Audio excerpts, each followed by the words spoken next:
All right, there is so much to get into in this video. Let me start by saying Jimmy Butler is the NBA from a marketing standpoint. He is an NBA reporter's dream. All right. Yo, I don't even know how to get into a story this crazy. So yesterday, Jimmy Butler made his return to Minnesota Timberwolves practice.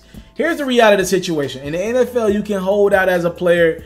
In the NBA, it's not as lucrative. Under the collective bargaining agreement, it's not in your best interest to hold out. As a matter of fact, you affect your like in Jimmy Butler's situation, he could be a free agent after this year. It's not in his best interest to hold out because the following summer, certain like perks to his contract will not be in play. Like if he misses the entire season, if the Minnesota Timberwolves just decided not to trade him, he wouldn't be eligible for the max amount of money, right? Like certain things affect Jimmy Butler if he doesn't play. He could get fined or crap. It's not beneficial to Jimmy Butler just to not show up and not play at all. I'm sure like a lot of us thought at this point, he'd already be traded, whether it would be to the Miami Heat or the Brooklyn Nets or the New York Knicks. A couple of those teams were on his wish list, and Miami was a team that was very interested in him, you know. He thought he'd be traded right by now, and we're still here with this Miami and Minnesota still talking as I speak, right? They're still talking about a trade. Miami wants to get the deal done. They just don't want to give up everything. We're still in this standstill period, and Jimmy Butler, the season starts next week, all right? The season starts like top of next week, so something had to give, and the thing that gave was Jimmy Butler showing up to practice. Now, apparently, he shows up, and Jimmy has confirmed some of this to Rachel Nichols in his first interview. Apparently, Jimmy Butler shows up to practice. He's going, I mean, the tension is there. You got to think this whole locker room, pretty much most of that team has came back outside of like a Jamal Crawford. And he's not there anymore. But for the most part, that entire roster is pretty much the same roster that they had last year. You got to think. You got guys like Jeff Teague and Karl Anthony Towns and Andrew Wiggins and Derrick Rose, Taj Gibson, some veterans in the league. They're looking up like, yo, what's up? You ain't just gonna come in this locker room and come in on the court with us and act like everything all willy-nilly. You talking about Andrew Wiggins' brother said hallelujah when he saw that the Minnesota Timberwolves were going to trade Jimmy Butler after his trade request. You're talking about reportedly Jimmy Butler doesn't love playing with Wiggins, Karl Anthony Towns. He said everybody in the locker room not focused on winning. If you want to trade away from me, yo, we need to address this in person. A lot of those guys hadn't seen Jimmy Butler all summer. He's been out the country a lot. You know, guys traveling in the offseason. Obviously, Jimmy's been with D Wade a little bit of this summer. A couple other his friends. Kyrie's one of his close friends. You're looking up at Jimmy Butler, and y'all like, okay, you're finally back in practice. What's up? So apparently, Jimmy Butler takes the third team, right? The third string team, right? Because most of the rosters are at 15, 20 guys until they make cuts. And he goes against Karl Anthony Towns and Wiggins in this scrimmage and destroys them. This is allegedly because there were no cameras there. And the practice is heated. Like they're going at it on the court. People are cursing at Butler and Butler's cursing everybody out. He's yelling to the general manager, "You need me." I'm not making this up. He's saying, "You need me." All right. Like he's telling the guys like, y'all want me on y'all team. Y'all need me. So after this, like this is the craziest thing I've ever heard in my life. After the practice is over, instead of Jimmy Butler going home to kind of work off some tension or heck, maybe lifting some more weights post-workout, post-practice to kind of just, you know, get some of that tension or whatever he does to remove tension from his life, Jimmy Butler goes and gives Rachel Nichols his first interview of the offseason. He ain't talked about it yet in public. So he goes and gives Rachel his first interview. Now, think about this if you're Jimmy Butler. First off, that's his first time playing ball on a professional level in months, all right? Second off, you got to think Jimmy Butler hasn't talked all summer. He's heard his name get drugged through the mud by the media for being a bad teammate, a bad leader, all that stuff, right? And he's just got out of this tense practice. They had a meeting yesterday, and they had a meeting today as well. I'll get into that in a second. And you got to think, tempers are everywhere. It's probably not the best idea for him to go hop on camera for an interview, especially with the worldwide leader in sports. Jimmy does it anyway. He goes in this interview And like, there's so many quotables in his interview. I'm just gonna summarize what Jimmy Butler said. Pretty much, he doesn't believe everybody in that Minnesota Timberwolves locker room is focused on winning. And he feels as if, though, if guys were more honest about the situation, they'd be in a better position than what they are as a team right now. Jimmy B also went on to say he feels as if, though, the Minnesota Timberwolves organization didn't appreciate him. And I believe Rachel Nichols went on to ask him about, like, what are you so frustrated about? Like, is it how do you know you're not appreciated, pretty much? And she asked him about this contract. Like, signing certain guys long-term pretty much means they can't do a shorter-term deal with Wiggins and kind of front-load the contract, an NFL-style contract, right? And he's going to have to sign a long-term deal. He would prefer a shorter-term deal that would give him more flexibility. Jimmy's around 30, right? That would have gave him more flexibility in years to come. Tried it out with Minnesota for a couple more years, but still be free and not sign long-term with that team and be able to do some other things and move some parts on that team rather than he get offered. I think Jimmy was offered, what, 4 years, 110? I believe it's the number that they offered him this summer that he declined, right? He didn't want to do 4 years, 5 years. He didn't want to go that long in Minnesota. He would prefer like a 2-year deal, 3 years at most. So Rachel asked him pretty much, is that what's bothering you? He said that's a part of it, but he said money is not the only issue, right? He, you know, if put it like this, if Minnesota would have did what they could have did, Jimmy could have received more money long term. But Jimmy's like, it's not all about money right now. He said he doesn't feel appreciated. Now, he kind of threw me off with this appreciation word. He said he feels like he wants Minnesota to show them that they want him there. Now, it's kind of contradicting to me because 1 minute he's saying he doesn't believe everybody's all in on the team concept, right? And the next minute he's saying he doesn't feel like he's wanted. I'm a little bit confused.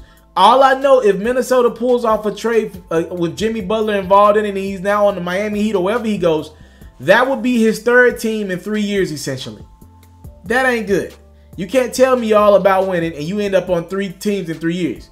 Guys who are all about winning do not end up on 3 teams in 3 years, especially when they can average over 20 points a game any given year, especially when they're an all-star. I've been told this. I want to kind of pop out of because, okay, let's just go to the practice for today. Jimmy Butler went back to practice today, and they had a meeting. Now, Jeff Teague hopped on his social media and said it wasn't a players-only meeting, but they did have a meeting. And Minnesota coincidentally shut down all media. There was going to be like just interviews and all that afterwards. They shut it down. So we know something happened. And Jimmy Butler apparently in this meeting did say his frustration is not with the players, it's with ownership. I'm sure there was some tough conversations had in this meeting. But again, this is the star of your team, I guess. This needs to be said. If there is frustration and friction, let's get it all out now. It might lead to this team winning more games in the future. Here's what I personally believe. I believe Minnesota, had Butler not got injured last year, and he got injured, right? I believe they're probably a 3 or 4 seed in the West. Remember, Kawhi never returned for San Antonio last year. I believe they're a 3 or 4 seed in the West. I believe they end up playing OKC, Utah, Portland, or New Orleans Pelicans in the first round. They make it to the second round. Then they play Houston, or then they play the Golden State Warriors. And nothing's wrong with that team and the talent they got. Nothing's wrong to me with losing in the second round to Houston or Golden State. Mind you, Houston had Golden State beat unless Chris Paul didn't get injured. I don't think nothing's wrong with that. For that team, that's where they're about, like a second round playoff exit. It's just the fact that they lost in 5 games to Houston. It looks bad. Now, I want to jump ship a little bit from what happened at practice in Minnesota and company. Let's talk Jimmy Butler. Here's what I've been hearing under the table the last couple days. Apparently, Jimmy Butler and Mark Wahlberg, very popular actor, one of the biggest in Hollywood. Apparently, when Mark Wahlberg was shooting Transformers, I think this was 2013 in Chicago, a new Transformers. Apparently, somehow, some way, him and Jimmy Butler crossed paths. Okay, just bear with me here. Now, at that time, apparently, look, how do I say this? The people around Jimmy Butler say he hasn't been the same since he got around Mark Wahlberg. This is why he's spazzing out. A lot of people don't talk about this, but I'll bring this up. Remember last All-Star game, reportedly Jimmy Butler had a hangover All-Star weekend, and he was too drunk to play in the All-Star game. Apparently a couple years ago for Team USA, remember the brothel? What was it, like an incident at a brothel or something like that? Like Jimmy was involved in that, right? Like apparently people around the league are saying Jimmy Butler's involved in everything except basketball. And just because he's so talented, in good shape, right? It doesn't show in his play as much as, you know, it might show if another guy's not focused. Another guy might be out the league. Jimmy can still be half focused and still get you 20 points, 5 rebounds, 5 assists a game. But people believe since this dude has been with Mark Wahlberg, his focus ain't been on basketball. And I ain't gonna lie, I like Jimmy as a player. I don't love him, but the actions do kind of support that, right? Like, look, Jimmy, you were good last year, but you weren't great. And you had more talent in Minnesota than a lot of guys had around the league. You mean to tell me Jimmy, you know, since DeMarcus Cousins got injured for the Pelicans, you mean to tell me Jimmy Butler had more talent on his roster than the New Orleans Pelicans? I think he did. You mean to tell me Jimmy Butler couldn't do better? Because they won one game against Houston, right? And the Pelicans, they were tough. I know they only won one game against Golden State, but it was a tough series. It was a tough 5-game series between Golden State and the Pelicans. And the Pelicans swept through their first round matchup. You mean to tell me Anthony Davis can have less, no DeMarcus Cousins, led by Rajon Rondo and Jrue Holiday and AD? You mean to tell me they could go further in the playoffs than your Minnesota Timberwolves team? LeBron got to the finals with essentially the water boy, the guy who sells tickets at the front desk, and Tyronn Lue. All right? Like, yo, Jaylen Brown and Jason Tatum were 1 game, 7 game away. They were doing that without Kyrie and Gordon Hayward. We're 1 game, 7 win away from making it to the finals with losing their 2 top guys in Kyrie Irving and Gordon Hayward. I'm just saying, bruh. Like, yo, you claim to be a top 10, top 15 player in this league. You got enough talent. Derrick Rose is not playing awful. Jamal Crawford, you had him last year. He's still a nice 6-man, 7th guy off your bench. Jeff Teague, he ain't a great point guard. I won't even say he's a good point guard in this league to the standard that, because the point guards around this league are phenomenal. He's good enough, though, to get it done with you, Wiggins, and Cat. You saying guys not focused? I need to hear who you mean generally. Because Karl-Anthony Towns is giving you, what, 20, 10, and 2-3 blocks a night. Now, I don't love Wiggins' game. I'll give you that. But sheesh, Jimmy Butler and Cat alone should be able to get the job done to a degree if these are both 2 top 20 players. Right? Am I wrong with this? I'm just thinking, to me, Jimmy Butler needs to be out of the conversation as a number 1 option. All right? And to me, I don't know if he's a number 2. I would tend to like him as a number 3 option on a very powerful team. Let's say KD leaves the Warriors this year, right? And let's say they opt to not pay Draymond. I would like to, and I know we're going at the top here, I think you got to put Jimmy in a situation like that, where he's like the 3rd option, can be the top defender on the team, still score 15 points. I don't know if he could be a number 2, bro. This dude is wild. I don't know about Jimmy B, man. I just don't think, I definitely know he's not a number 1. I don't know if he's number 2. Yo, this guy tried to hop in his homies, Gabrielle Union's comment section, playing or not, bruh. We, as men, we don't do that. And at least in my world, I don't go comment on my friends' girls' pictures, sending like, ooh, like all that like that. We don't play like that. Like what? After you were just on stage with D Wade, excuse me if I said Jimmy Butler earlier, you were just on stage with D Wade the night before, singing karaoke? I don't know, man. I don't want to throw this out there because rumors get started, but that dude is acting like Bobby Brown. I just watched the Bobby Brown story a couple weeks ago.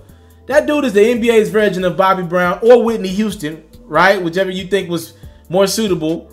That dude is wild, and that dude has all the signs of a guy that might be mixing around with drugs. I don't want to really throw that out there, but he's definitely wild and like he might be mixing around with some drugs.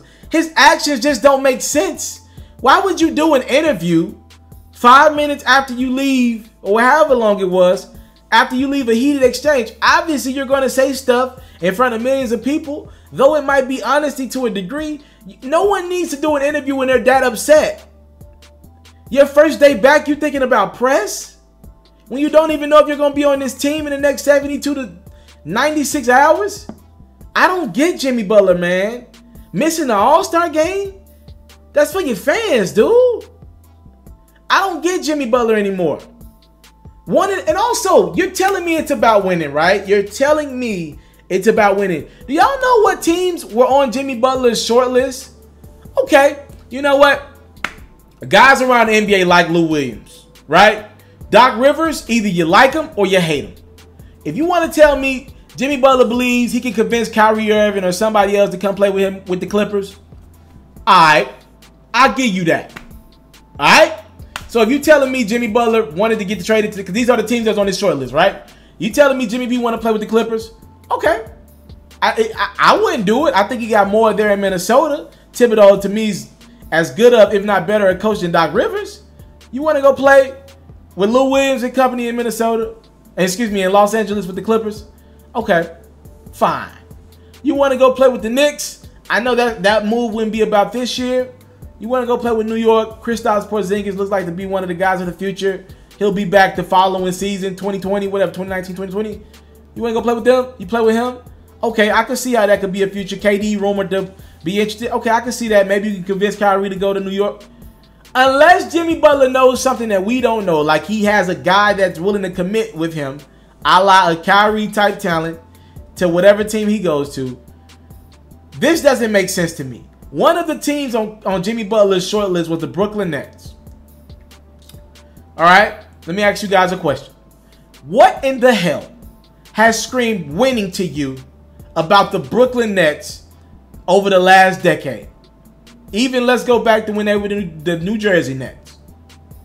Why in the hell would anybody complain about not being in a position to win and then want to go to one of the worst teams in the NBA? He essentially is going back to the Chicago Bulls team that he came from. Hell, many would argue that the Chicago Bulls' future is a little brighter than the Brooklyn Nets. They got the talent in Wendell Carter. Denzel Valentine looks fine. Bobby Portis is hooping. They just signed Jabari Parker for a big extension. Zach LaVine and company. Chris Dunn. Many would argue that the Bulls got more talent than the Nets. Why in the hell would you complain about not being in a winning position on Minnesota? And with that, you combat it by saying you want to go to the Brooklyn Nets? What? I am confused by Jimmy Butler's actions, but doesn't surprise me. As one GM in the NBA said, in the NFL, you hold out, and in the NBA, you act out. And Jimmy Butler is acting out in attempts to get traded from the Minnesota Timberwolves somewhere. I guess to another quote-unquote a better winning situation. I will keep you guys up to date on this story as more breaks. He's still a Minnesota Timberwolf as of now, and their season starts middle of next week, so we will see what happens. Whew. I'm out.